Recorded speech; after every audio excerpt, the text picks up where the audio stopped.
Good morning and welcome back to Questioning Sense with me, Matt. Okay, I'm not quite sure why I feel the need to give you a quick weather update at the beginning of every video, but today it's absolutely freezing. No frost, grey, low cloud. Yeah, it's a winter's morning. Done the school run and again the house is mine. So, I'm going to do a quick review today. This is actually going to be I was going to do sort of part 2 of the Oud Odyssey, but this is kind of it actually. But this is still going to be very Oud related, but it's also one of our sort of traditional reviews as well. And what we're going to be talking about today is a fragrance by the Turkish house called Nishane Istanbul, and the fragrance is a Musiqa Oud, which came out in 2015. Now, I've got yet another cold, so thanks for that one, son. And obviously it's going to dull my senses somewhat. However, I could have full-on flu and I would still be able to review this perfume quite easily. Now, the reason that I'm including this in the sort of Oud Odyssey is because it's quite a special fragrance, and here it is there. So, as I say, Nishane Istanbul's Musiqa Oud. This came out in 2015, and the name, the nose behind it is Jorge Lee.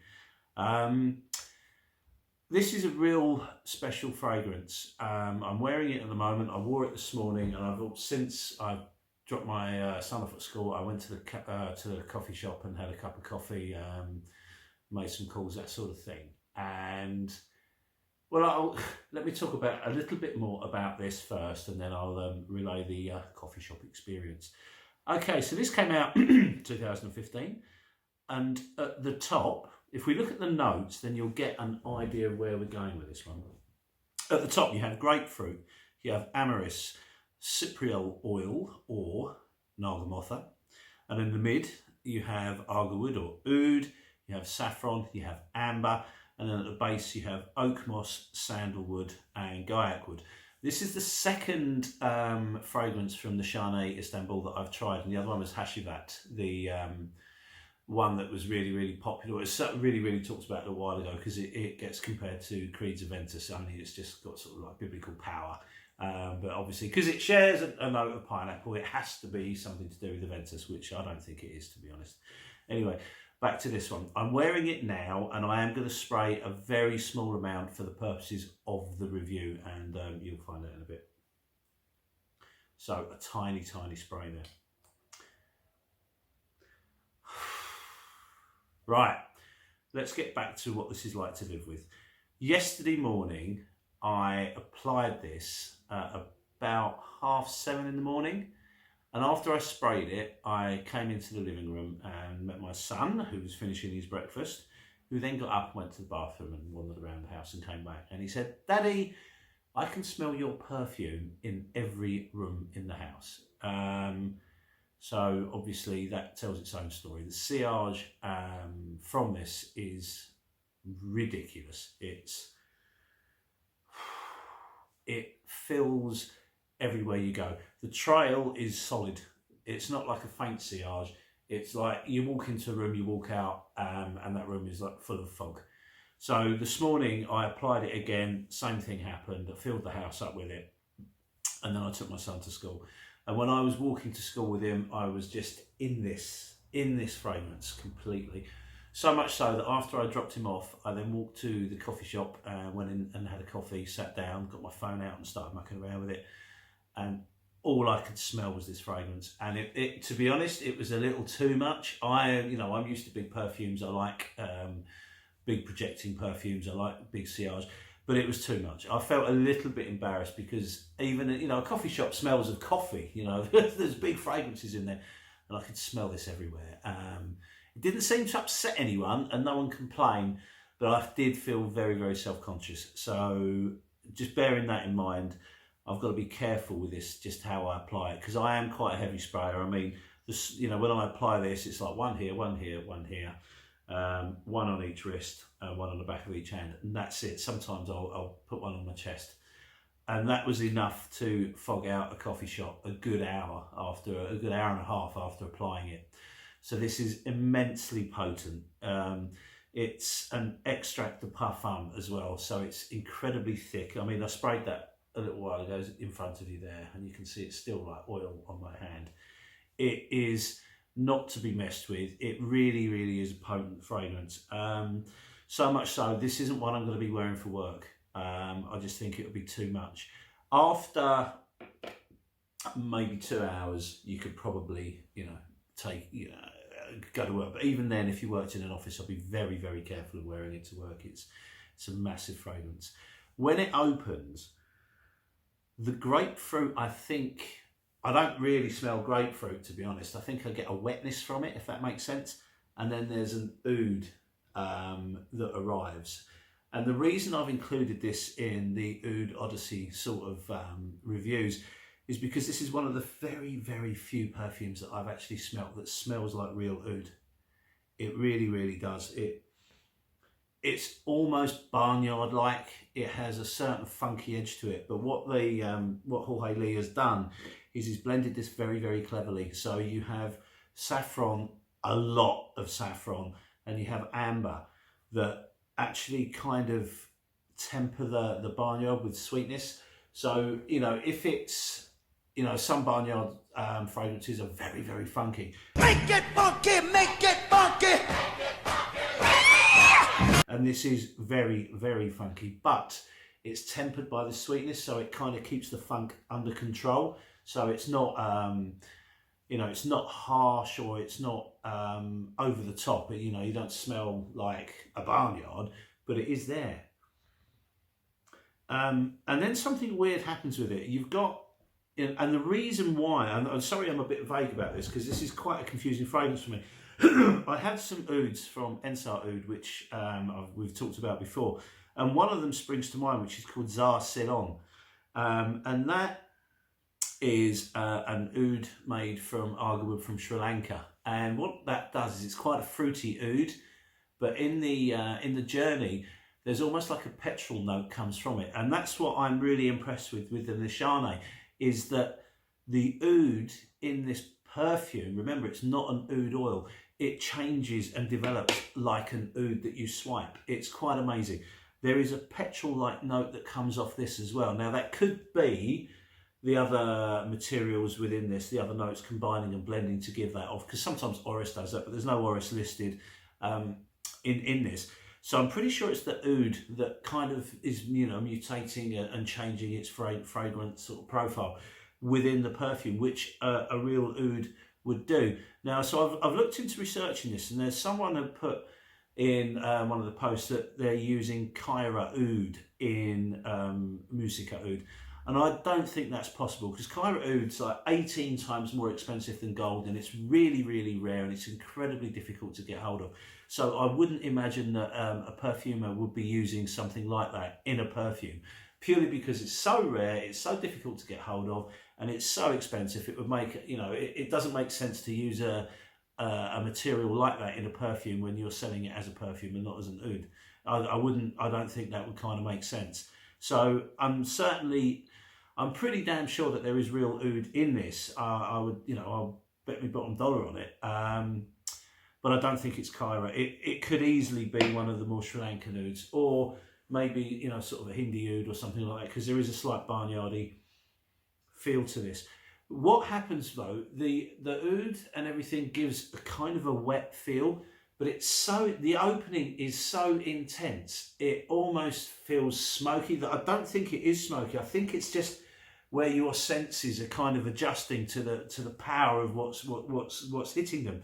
It really knocks you for six, and for a good 2 hours, maybe even more, that just boom, it envelops you.